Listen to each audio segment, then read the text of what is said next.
नमस्कार, मैं हूं जया सिन्हा और रंग तरंग के इस खास अंक में आप सभी का बहुत स्वागत है। रंग तरंग के आज के अंक में होगा हमारी शास्त्रीय कलाओं का जश्न। साथ ही आप इस वक्त मेरे पीछे देख सकते हैं कि मैं एक बहुत ही खास जगह पर मौजूद हूं। एक ऐसी जगह जहां पर हम महसूस कर पा रहे हैं हमारे देश की मिट्टी की खुशबू, हमारे देश के कारीगरों की मेहनत की सुगंध। तो देर कैसी, शुरुआत करते हैं रंग तरंग की और आपको बताते हैं कि इस वक्त मैं कहाँ हूँ। संगीत नाटक अकादमी द्वारा पहली बार अंतर्राष्ट्रीय नृत्य महोत्सव का आयोजन किया जा रहा है, जिसमें देश भर से ही नहीं बल्कि दुनिया भर से कलाकार जुटते हुए नजर आ रहे हैं। इसका उद्घाटन किया केंद्रीय संस्कृति मंत्री गजेंद्र सिंह शेखावत ने और इस मौके पर देश और दुनिया भर से कई गणमान्य अतिथियों और कलाकारों ने शिरकत की।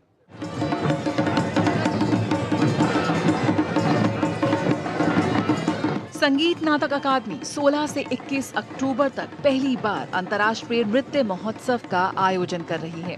6 दिवसीय इस महोत्सव में विभिन्न देशों के कलाकार, विद्वान, नृत्य आलोचक और प्रदर्शनकारी शामिल हो रहे हैं। भारतीय नृत्य पर 6 दिवसीय अंतर्राष्ट्रीय महोत्सव का उद्घाटन किया, जिसमें भारत की समृद्ध परंपराओं को संरक्षित करने में कलाकार समुदाय की भूमिका पर जोर दिया गया। उन्होंने कहा कि उनके समर्पण के माध्यम से भारत की सांस्कृतिक विरासत निरंतर विकसित हो रही है और जैसे जैसे हम 2047 तक विकसित भारत की ओर बढ़ रहे हैं, ये परंपराएं वैश्विक मंच पर आगे बढ़ेंगी। प्रधानमंत्री नरेंद्र मोदी जी के नेतृत्व में जब भारत उस दिशा में तेजी से आगे बढ़ रहा है, भारत की स्वीकार्यता सहज रूप से स्थापित हो रही है, जहां भारत पूरे विश्व का नेतृत्व करने के लिए डिफरेंट जो है वैश्विक प्लेटफॉर्म्स पर जब काम कर रहा है, उस समय में हम सौभाग्यशाली हैं कि हम सबको भी इस बदलते हुए भारत के परिदृश्य में काम करने का अवसर मिला है। हम सौभाग्यशाली हैं और उस सौभाग्यशाली पीढ़ी के लोग हैं जिन्हें भारत को विकसित भारत बनाने और वैश्विक भारत बनाने के लिए काम करने का सौभाग्यपूर्ण अवसर मिला है। महोत्सव के दौरान प्रतिष्ठित पद्म पुरस्कार विजेताओं और प्रसिद्ध नृत्य विशेषज्ञों के नेतृत्व में 30 से अधिक सत्र आयोजित किए जाएंगे। सत्र भारतीय नृत्य के इतिहास और विकास, नवीन प्रशिक्षण पद्धतियों और कला में उभरती प्रौद्योगिकियों पर चर्चा करेंगे। सत्रों में अन्य विषयों के अलावा इस बात पर चर्चा की जाएगी कि कैसे CSR फंडिंग कला परियोजनाओं और नृत्य में कृत्रिम बुद्धिमत्ता के उपयोग का समर्थन कर सकती हैं।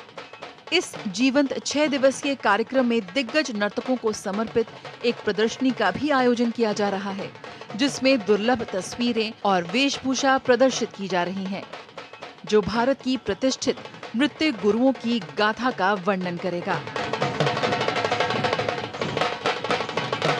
When people are talking about scientific advancement, artificial intelligence, what not? I fear, मुझे डर लगता है कि आर्टिफिशियल इंटेलिजेंस में कोई सोनल मानसिंह भी डांस कर रही होगी। तो हमें आगे बढ़ना है इन सब चीज़ों को समेटते हुए, लेकिन कैसे इसका उपयोग किया जाए with propriety, with balance, with understanding, with creativity, मुझे लगता है that is also one of the ways forward. कमानी ऑडिटोरियम में प्रत्येक शाम देश भर से जुटे दिग्गज कलाकारों का लाइव प्रदर्शन का आयोजन किया जा रहा है। जैसे जैसे ये उत्सव आगे बढ़ेगा, ये न केवल नृत्य की कालातीत कला का सम्मान करता हुआ नजर आएगा, बल्कि कला में स्थायी करियर बनाने और प्रदर्शन कला क्षेत्र के लिए संस्थागत समर्थन बढ़ाने के तरीकों की भी खोज करेगा। भारतीय नृत्य को समर्पित ये अंतर्राष्ट्रीय महोत्सव भारत की सांस्कृतिक कूटनीति और विरासत के प्रति समर्पण का प्रतीक है। पारंपरिक और समकालीन प्रदर्शनों के मिश्रण के साथ ये कार्यक्रम दर्शकों को भारत के नृत्यों के अद्भुत संसार में खो जाने के लिए आमंत्रित करता है। कीर्ति वदेरा की रिपोर्ट, रंग तरंग, DD न्यूज।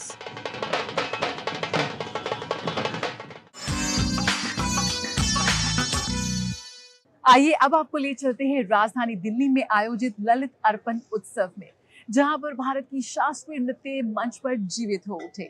शोभना नारायण, गोपिका वर्मा, शारन लोवन जैसे एक से बढ़कर एक दिग्गज कलाकारों ने इसमें हिस्सा लिया। ललित अर्पण उत्सव जहां पर स्त्री स्पंदन प्रस्तुत किया गया।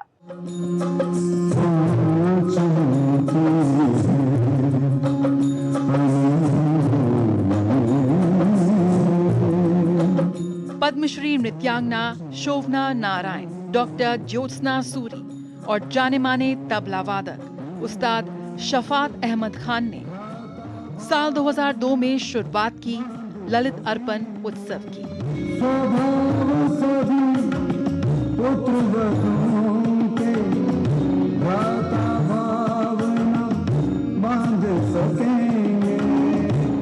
एक ऐसा मंच जहां पर युवा कलाकारों को अपनी प्रतिभा दिखाने का एक अवसर दिया गया। एक ऐसा मंच जहां पर युवा और अनुभवी कलाकारों ने एक साथ अपनी प्रतिभा का प्रदर्शन किया।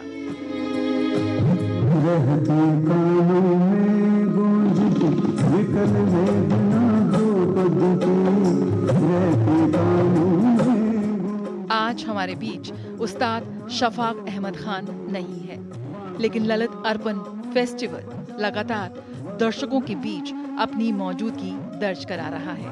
सबसे पहली प्रस्तुति स्त्री स्पंदन, why I did what I did. Shobhana Narayan, Gopika Varma और शारन लोवन ने अपनी प्रस्तुति से इस शाम को यादगार बना दिया।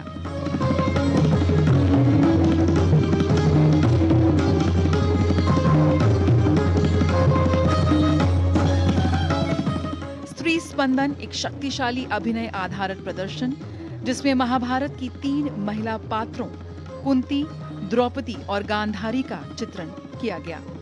शोभना नारायण, गोपिका वर्मा और शारन लोवन के द्वारा अभिनीत इस प्रस्तुति ने सभी को हैरत में डाल दिया।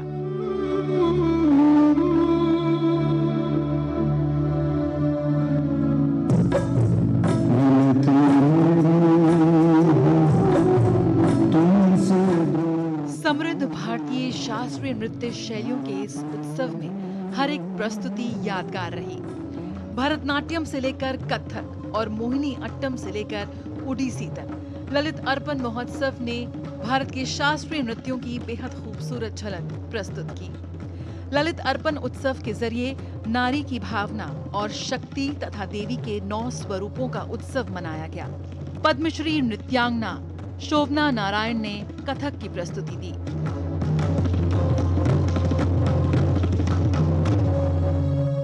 आज शाम को हम लोग स्त्री स्पंदन लेकर आए हैं। इसमें है स्त्री स्पंदन में कि मैंने जो किया क्यों किया और क्या सही था।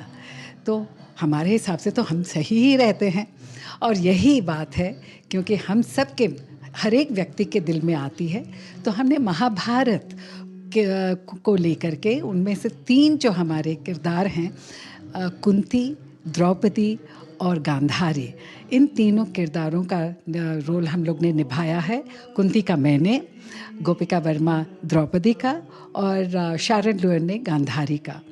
तो कुंती कहती है कि क्योंकि कुंती ने एक बहुत सारे बोल्ड डिसीशंस लिए थे और उसमें प्रमुख था कि जब उन्होंने कहा अपने बेटों से कि बांटो, तो वो उनके मन में हो रहा है कि मैं तो खुद ही महिला हूँ। उसकी आवाज़ अभी भी गूंज रही है कि बांटो ना माँ मुझको, मैं वस्तु नहीं हूँ, भाव भरी नारी। तो मैं तो खुद भी भाव भरी नारी हूँ, लेकिन फिर भी मैंने अपना जवाब क्यों नहीं वापस लिया। और तब उस पर वो पूरा इस पर आधारित है, उस एक वाक्य पर।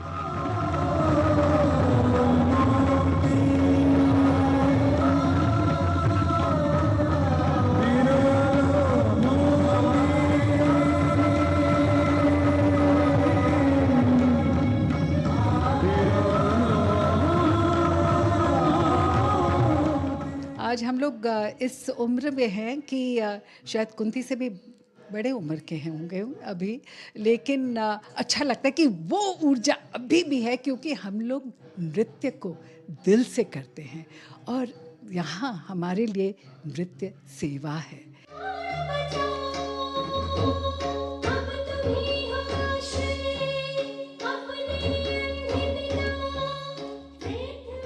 विख्यात नृत्यांगना शारन लोवन ने ओडिसी नृत्य में महाभारत के इस किरदार को मंच पर पेश किया।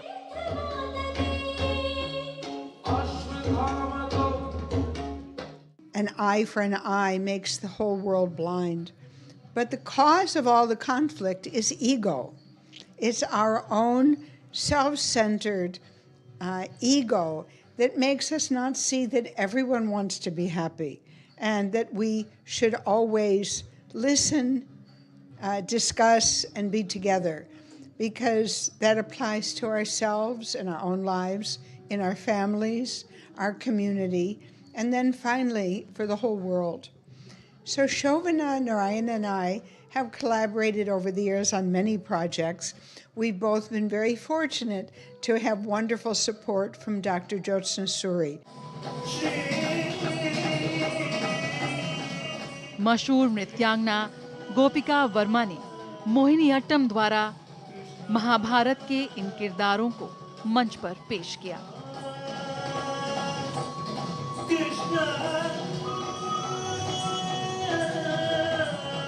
We have performed this in 2007.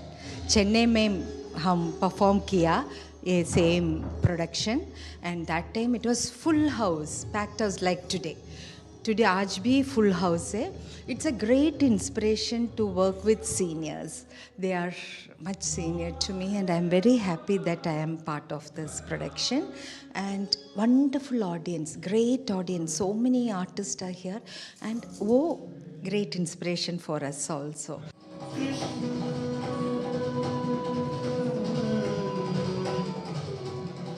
युद्ध के मैदान में अपने प्रियजनों के शव देखकर हर कोई अपनी भावनाओं को अभिव्यक्त करता है, पर इसमें कुछ अलग क्या हो सकता था? क्या ये हार गए या जीत गए? अंत में ये अभिनय युगों से महिलाओं के इर्द गिर्द घूमती परिस्थितियों, अनुभवों और उनकी भावनाओं और भावनात्मक प्रतिक्रिया पर रोशनी डालता हुआ नजर आया। रंग तरंग, डीडी न्यूज।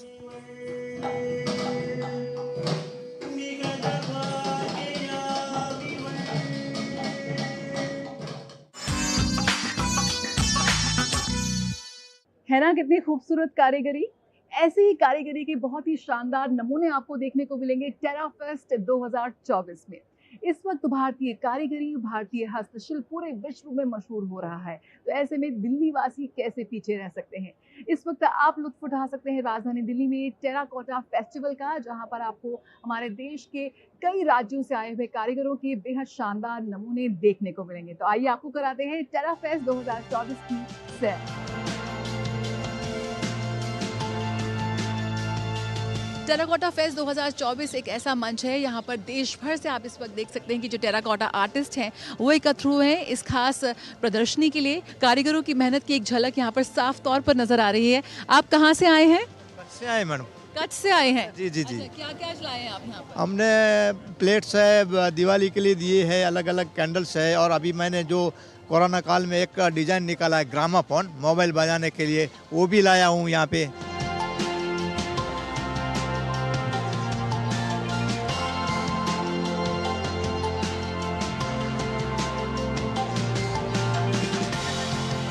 तो हमारा ये इसमें ऑक्साइड कोई नहीं है, ये पूरा नेचुरल कलर है, आप इसे वॉश भी कर सकते हैं, कोई प्रॉब्लम नहीं है। और जो ये ब्लैक है ये नदी नहर से पत्थर ढूंढ के लाते हैं, उससे कलर बनाते हैं। वाइट है वो भी क्ले है, और रेड है वो भी क्ले है। तो इसमें खाना खा सकते हैं, लेड फ्री है, और ये आसानी से हम साफ भी कर सकते हैं।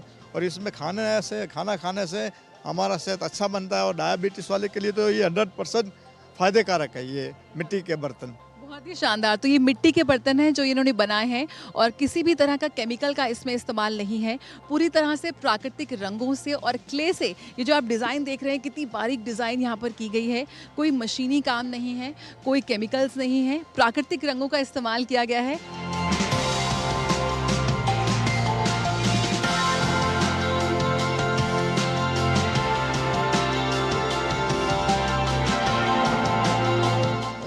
त्रिवेणी कला संगम और दिल्ली ब्लू पॉटरी ट्रस्ट द्वारा आयोजित किया गया है ये टेराकोटा फेस्टिवल, जिसमें 10 राज्य विभिन्न प्रकार के आए हुए हैं अपना सामान लेकर के। तो कुछ हैं जो महाराष्ट्र से हैं, उड़ीसा से हैं, वेस्ट बंगाल से हैं, दिल्ली एनसीआर से हैं, हरियाणा से हैं, गुजरात से भी हैं।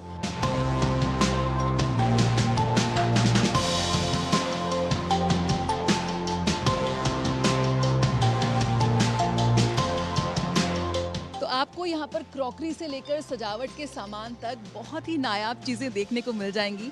ये मुझे बताया गया है खास तौर पर ये महाराष्ट्र का काम है, महाराष्ट्र की कारीगरी की झलक आप इसमें देख सकते हैं। आप बताइए क्या कुछ लेकर आए हैं इस बार इस terracotta fest? I got all this hand-built work over here, all the vases which are all slab work and hand-built, and then there are some kettles and some animal form sculptural art pieces. Yeah, and there are certain pendants as well, and everything is all terracotta.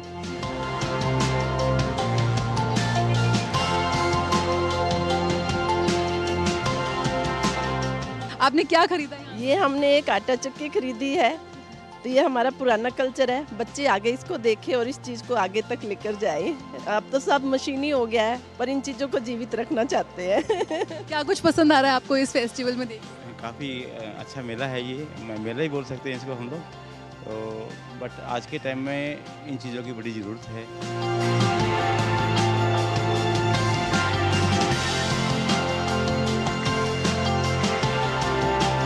हाँ जी, मैं राजस्थान से आया हूँ। ये खाने बनाने वाले बर्तन हैं और शो पीस भी हैं, बहुत अच्छी चीज़ रहा हूँ। और मैं इस जो पॉटर मार्क की संस्था को बहुत बहुत धन्यवाद देना चाहता हूँ कि हम जैसे कारीगरों को ये रोज़गार दे रही है और बहुत अच्छा काम है जी, अच्छा बिक्री हो रही है और लोग वाक पसंद कर रहे हैं जी, खूब बढ़िया तरह से।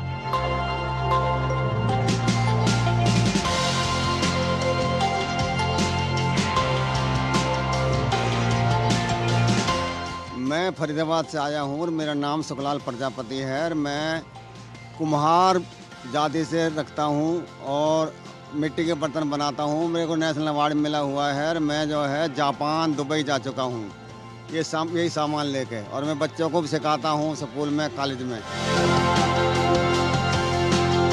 लोग बाग अच्छे पसंद भी कर रहे हैं और हम धन्यवाद देते हैं ये ब्लू पोट्री वालों का जो साल में एक बार बुलाते हैं। कम से कम एक बार आने पे हमारा 6 महीने गुजारा हो जाता है यहाँ।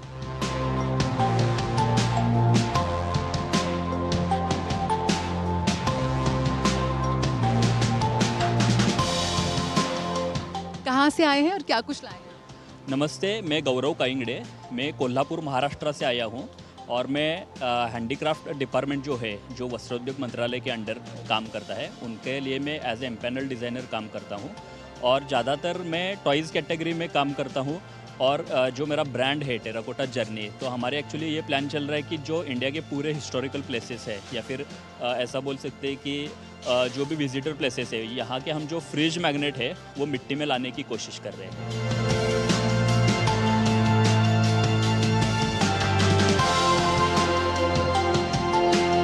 इस मेले के जरिए एक कोशिश है हमारे मिट्टी के कारीगरों को एक मंच देने की, उन्हें रोजगार देने की, और आपको यहाँ पर एक से बढ़कर एक नायाब चीज़ें देखने को मिल जाएंगी। फ्रिज मैग्नेट अक्सर प्लास्टिक के या मेटल के होते हैं, लेकिन यहाँ पर उन्हें मिट्टी के द्वारा बनाया गया है।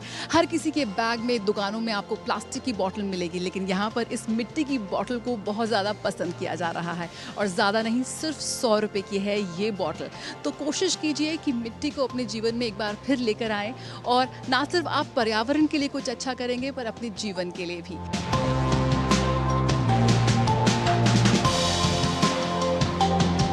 आपको क्या पसंद आया यहाँ पर? मेरे को ये छोटे वाले इनके एनिमल बहुत ज़्यादा पसंद है। मैं बहुत सालों से ले रहा हूँ, ये कलेक्ट कर रहा हूँ मैं। ये सारे पीसेस है, ये कलेक्टर्स पीस होने वाले हैं बहुत जल्दी।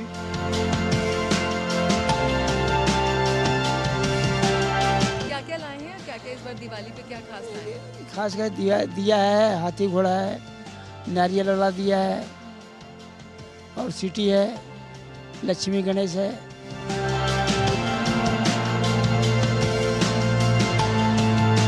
मैंने वो लैंप लिया है जिसमें जोत जलती है ना, उस तरह का। काफ़ी अच्छे अच्छे डिज़ाइन है इनके पास, बाउल टाइप में भी हैं और भी एनिमल टाइप में भी डिज़ाइन हैं। काफ़ी अच्छा काम है।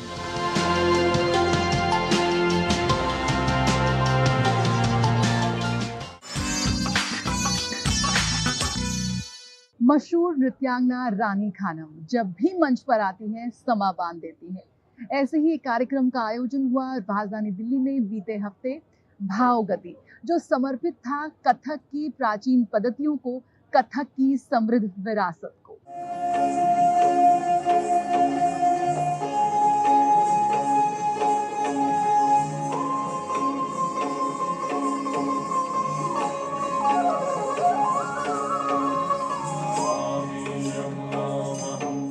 मशहूर कथक नृत्यांगना और उस्ताद रानी खानम ने अपनी नई प्रस्तुति भाव गति से दर्शकों का मन मोह लिया। इस बहुप्रतीक्षित कार्यक्रम में कथक की शाश्वत परंपराओं का जश्न मनाया गया। कलाकारों ने अपनी मनोहारी नृत्य के जरिए कथक की शास्त्रीयता में ताजा और समकालीन व्याख्याओं को मिश्रित कर मंच पर एक भावपूर्ण कहानी कही।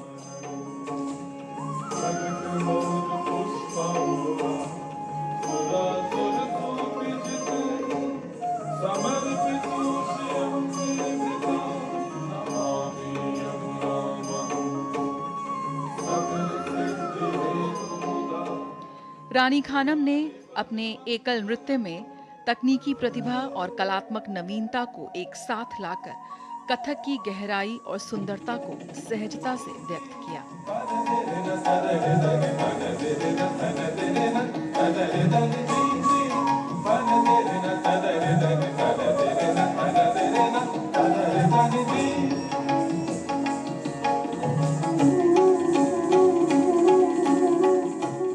रानी खानम ने कोरियोग्राफी को एक नया आयाम दिया। मंच पर खानम की पारंपरिक रचनाओं जैसे कि यमुना, अंदाज़े रक्स, दाग दहलवी गजल, लय गति की प्रस्तुति का दर्शकों ने खूब स्वागत किया।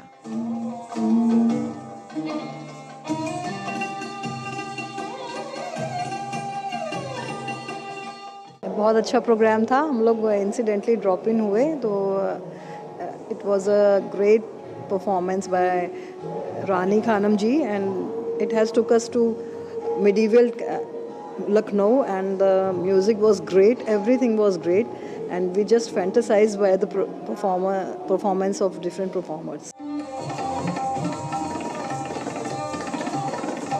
कथक की काव्यात्मक अभिव्यक्तियां भी इस प्रस्तुति के तहत दर्शाई गईं। दर्शकों ने अंदाज़े रक्स में शैलीबद्ध नृत्य का भी भरपूर आनंद लिया।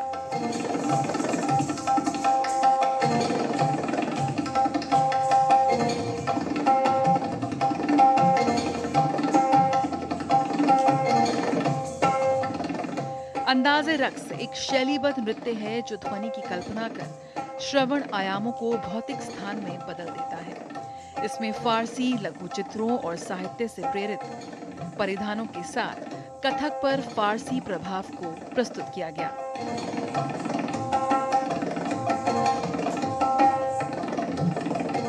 हमारे कार्यक्रम में अलग अलग तरह का कुछ हम करने वाले हैं जिसमें आपको पर्शियन से लेकर महफिल का अंदाज ये सब कुछ देखने को मिलेगा।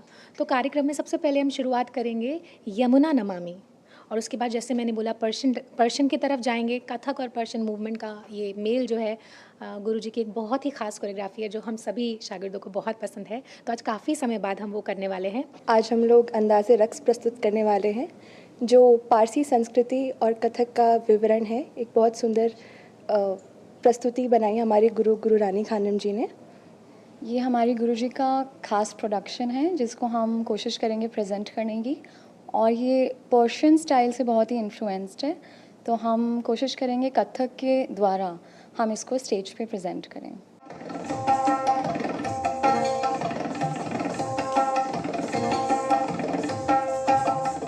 फैज़ अहमद फैज़ की गजल पर भी रानी खानम की प्रस्तुति यादगार रही।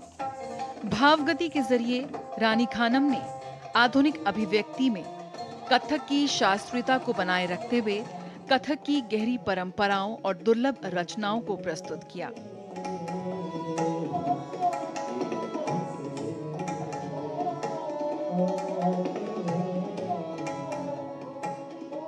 लय, अभिव्यक्ति और गति के माध्यम से ये यात्रा दर्शकों को कथक के सार और इसकी शाश्वत सुंदरता से जोड़ती हुई नजर आई।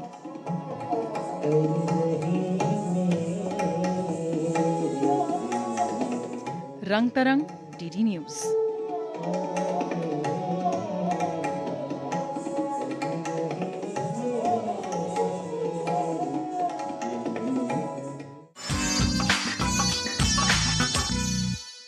इस भागदौड़ भरी जिंदगी में इस टेक्नोलॉजी के पीछे भागने के चक्कर में कहीं ऐसा तो नहीं कि बहुत कुछ पीछे छूटता जा रहा है?